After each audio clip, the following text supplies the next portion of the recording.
Welcome to the Pariksha Academy. Today's topic is the Union and its territory. Union and its territory. The provisions relating to the Union and its territory are contained in Part 1 of the Constitution of India. Part 1 consists of Articles 1 to 4.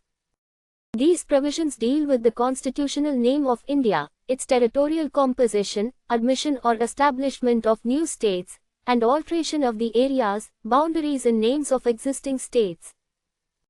Article 1 Name and Territory of the Union. Article 1 declares that India, that is Bharat, shall be a union of states. The Constitution uses the expression Union of States rather than Federation of States. The name of the country was extensively debated in the Constituent Assembly and the expression India, that is Bharat, was finally adopted. Dr. B.R. Ambedkar considered the use of the word union significant because the Indian Union was not created through an agreement among the states. No state has a constitutional right to secede from the Indian Union. The Union is constitutionally permanent, while the areas, boundaries and names of states can be altered. Parliament can reorganize states in accordance with the procedure laid down in the Constitution. Territorial composition of India. Under Article 1, the territory of India consists of three categories. Territories of the states. Union territories specified in the first schedule. Other territories that may be acquired by India. The names and territorial extent of the states and union territories are specified in the first schedule. At present, India has 28 states and 8 union territories. India may acquire additional territory in accordance with international law and its constitutional framework. Union of India and Territory of India. The expressions Union of India and Territory of India do not convey exactly the same meaning. The Union of India primarily refers to the states forming the federal political arrangement. The Territory of India is a broader expression. It includes the territories of the states, union territories and any other territories that may be acquired by India. Therefore, the territory of India is wider in scope than the Union of India. Article 2 Admission or establishment of new states. Article 2 empowers Parliament to admit new states into the Union or establish new states. Parliament may admit a new state into the Union on such terms and conditions as it considers appropriate. Parliament may also establish a new state. Article 2 mainly concerns territories that are not already part of the existing Indian Union. Admission may involve the entry of an already existing political entity into the Indian Union. Establishment may involve creating a new state from territory brought within India. Parliament enjoys wide discretion under Article 2. Sikkim and the importance of Article 2. The integration of Sikkim with India is an important historical example in the context of Article 2. The 35th Constitutional Amendment Act 1974 gave Sikkim the special status of an associate state. For this purpose, the then Article 2A and 10th Schedule were inserted. The 36th Constitutional Amendment Act 1975 made Sikkim a full state of India. Article 2A and the then 10th Schedule were removed. Sikkim became the 22nd state of India. Special provisions relating to Sikkim were incorporated in Article 371F. Article 3 Formation of new states and alteration of existing states. Article 3 gives Parliament extensive powers to reorganize the internal political boundaries of India. Parliament may form a new state by separating territory from an existing state. It may form a new state by uniting two or more states or parts of states. It may form a new state by uniting any territory with a part of a state. It may increase the area of a state. It may diminish the area of a state. It may alter the boundaries of a state. It may alter the name of a state. Thus, the territorial identity and existing boundaries of states remain subject to the constitutional power of Parliament to reorganize them. Legislative procedure under Article 3. A bill under Article 3 can be introduced only in Parliament. It may be introduced in either the Lok Sabha or the Rajya Sabha. Such a bill cannot be introduced without the prior recommendation of the President. If the proposal affects the area, boundaries or name of a state, the President refers the bill to the legislature of the concerned state for expressing its views.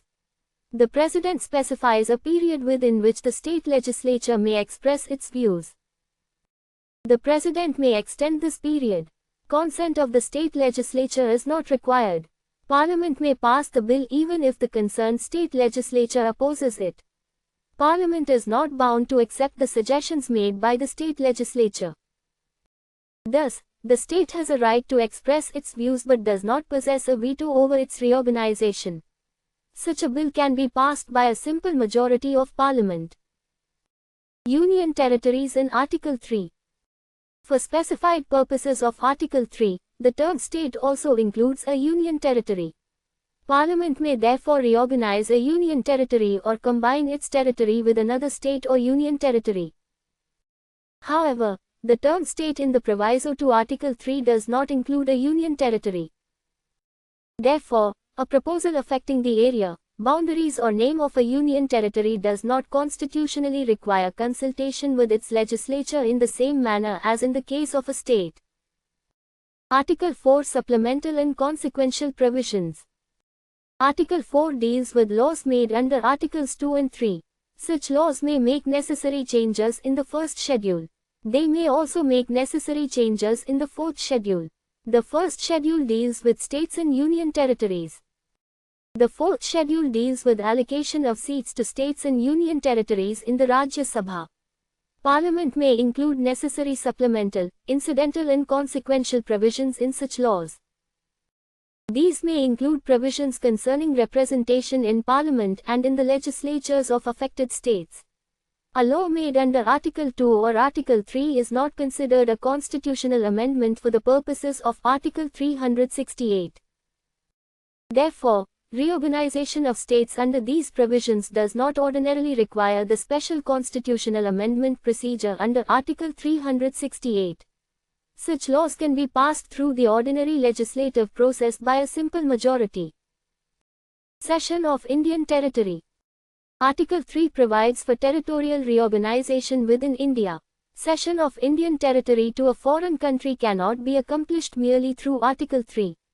The Supreme Court clarified this constitutional position in the Berubari Union case.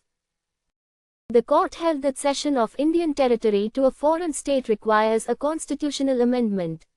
Such an amendment must be made under Article 368. The 9th Constitutional Amendment Act 1960 was enacted to implement territorial adjustments arising from the India-Pakistan Agreement concerning Berubari. Therefore, alteration of boundaries within India and cession of Indian territory to a foreign country involve different constitutional requirements. Power of India to acquire territory. The Constitution does not prescribe a separate detailed procedure for acquisition of foreign territory. As a sovereign state, India can acquire territory through methods recognized under international law. An acquired territory may become part of the territory of India under Article 1. Parliament may enact necessary legislation for the administration and constitutional adjustment of such territory. Constitutional nature of state reorganization. The boundaries of Indian states are not constitutionally permanent or unalterable. Parliament possesses extensive powers for reorganization of states. A state does not possess the final constitutional authority to preserve its existing name, area or boundaries.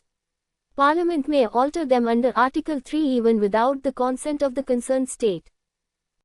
This feature is sometimes explained through the expression indestructible union of destructible states. The expression does not imply literal destruction of states. It highlights the permanence of the union compared with the constitutional flexibility of the territorial identity and boundaries of individual states. Important examples of state reorganization.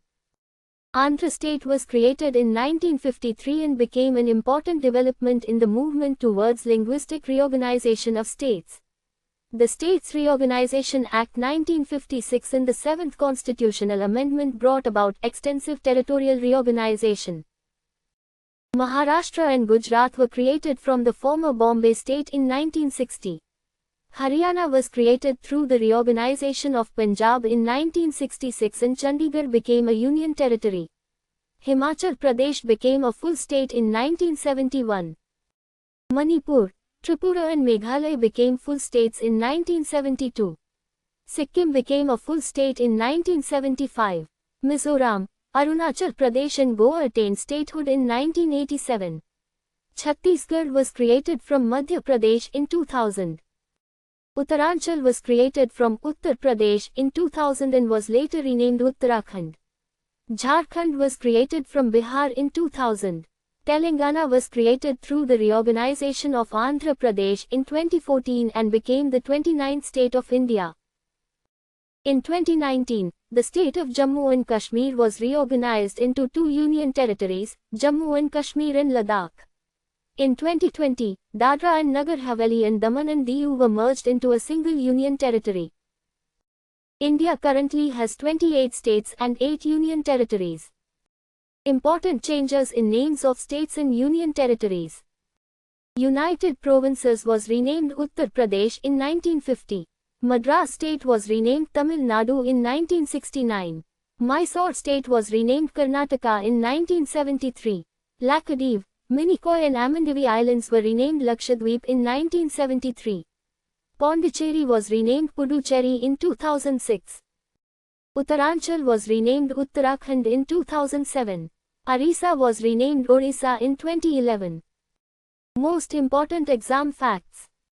Part 1 of the Constitution contains Articles 1 to 4. Article 1 declares India to be a union of states. India, that is Bharat, is the constitutional expression for the name of the country. The territory of India includes states, union territories and territories that may be acquired by India. The first schedule contains the names and territories of states and union territories.